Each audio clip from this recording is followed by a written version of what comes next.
My hands trembled as I held the paper my daughter, Renata, had just handed me. Her voice was cold, a tone she'd honed over months. Mom, starting tomorrow, these are your new responsibilities in this house. It wasn't a suggestion or a request, it was an order. My own daughter in my own home was giving me a work schedule like I was a hired maid. If you don't agree, she continued, her eyes fixed on her bright pink nail polish, you can pack your things and leave. This house needs someone who helps, not someone who takes up space. The list was relentless. 6 a.m. prepare breakfast, 7 a.m. dress the kids and take them to school, 8 a.m. clean the house, 9 a.m. do laundry, 10 a.m. make lunch. It went on hour by hour until 11 p.m. when I was to iron clothes for the next day. My pension, all $600 a month, was expected to cover household expenses too, as Gustavo, my son-in-law, casually added from the couch, his eyes glued to his phone. That's what your pension is for, right? I stood frozen in my living room, the same room where I'd welcomed Renata 34 years ago when she was born, where I'd celebrated her birthdays, comforted her through heartbreaks. Now she looked at me with a chilling coldness. You don't have much time to decide, Mom, she said, blowing on her nails. Gustavo's already spoken with a lawyer. Since we've lived here over 2 years and maintained the house, we have rights. You can be our employee and stay or leave, and we'll stay anyway. The threat was clear. In my own house, with the deed in my name, my daughter was blackmailing me. Either I became their servant, paying all expenses, or I'd be kicked out. Think it over, Renata said. At your age, where else will you find a place to live on $600 a month? At least here you have a roof, food, and your grandkids. Gustavo laughed cruelly. Besides, honey, what else are you going to do with your life?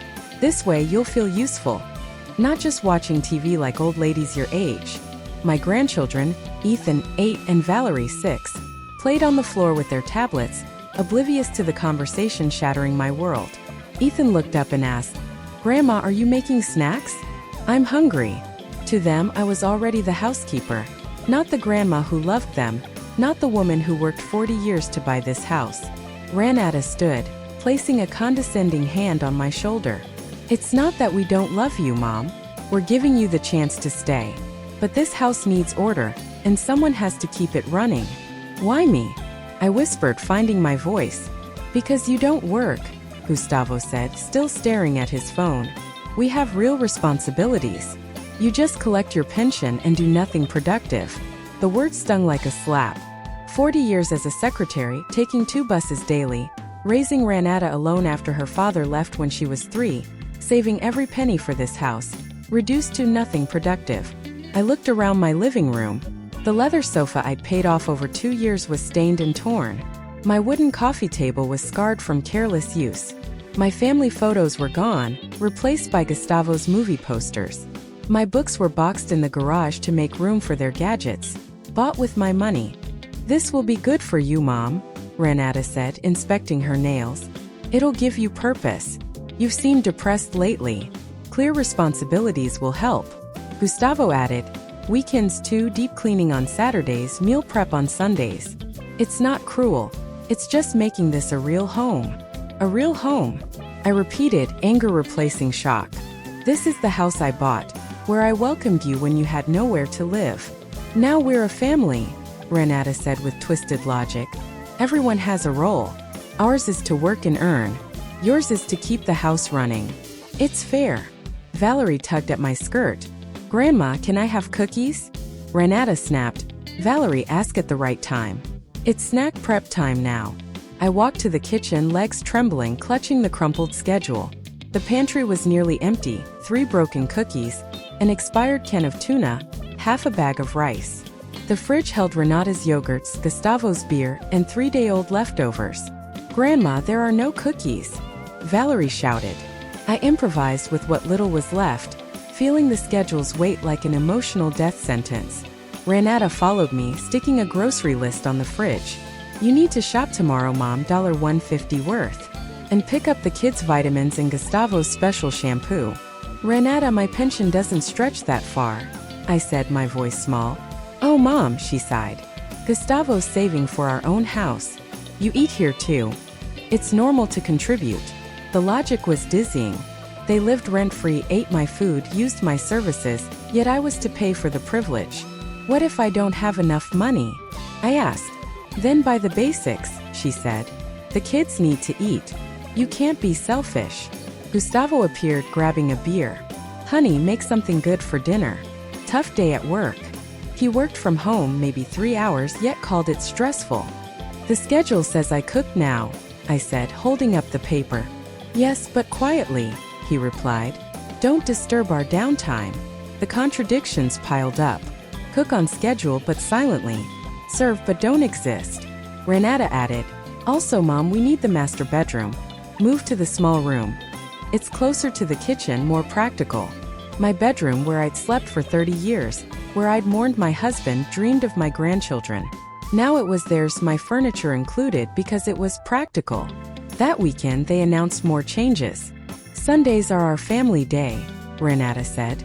Go out, visit friends, go to church. We need space to be a family. Sundays, my day with the kids, were now exile days. Where am I supposed to go? I asked. You'll figure it out, she said. You need your own activities. That night I couldn't sleep, staring at the ceiling of a room soon not mine. When had I become the servant? 2 years ago, they'd arrived desperate, having lost their apartment. You're our salvation, Mom, Renata had said. I'd welcomed them, happy to fill the house with life. But favors became expectations. Love became obligation. Every no problem, I'd said, signed my servitude. At 3 a.m. I found Gustavo eating cereal, leaving crumbs on my clean counter. Just cereal, honey, he dismissed, leaving the empty box. I cleaned in the dark, realizing this was my life, serving while they slept in my bed. Friday brought more demands. Mom, watch the kids all weekend, Renata said, wearing a new dress. Gustavo and I are going on a couples retreat. We need to reconnect. They'd used a bonus for a luxury hotel, but my pension bought cereal. As I made pancakes per their instructions, Ethan spilled juice on the rug. Mom says clean stains immediately, Valerie said. I spent $30 on cleaning products, $8 on cereal, $10 on cookies, money I needed for medicine. Renata texted. Buy fresh vegetables.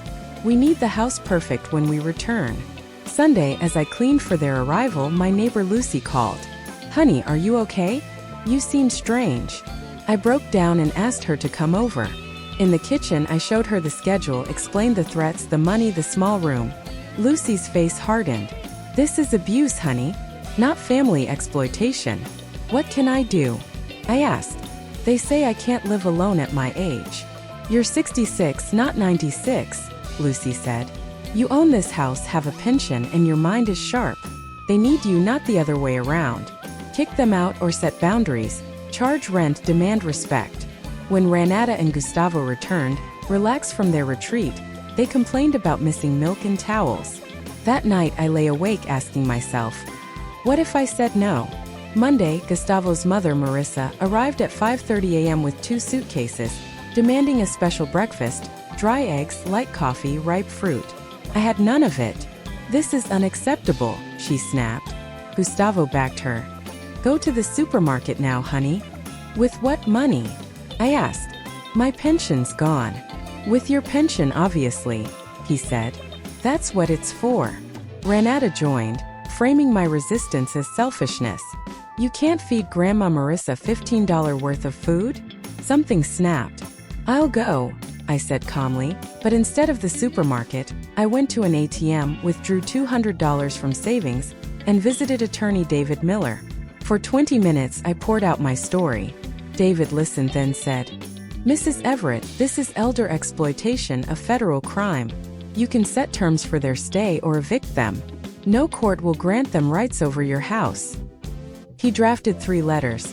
One for Renata and Gustavo to pay $800 rent and half expenses or leave in 30 days. One for Marissa to vacate in 48 hours. It cost $300, money well spent. I also stopped at the bank, canceling Renata's access to my accounts. Back home I faced Renata and Marissa. We need to talk, I said, placing the letters on the table. I've been to a lawyer. These are legal notifications. Renata's face paled as she read hers. $800? Mom, we can't afford that. Then find a place you can afford, I said. Marissa clutched her letter.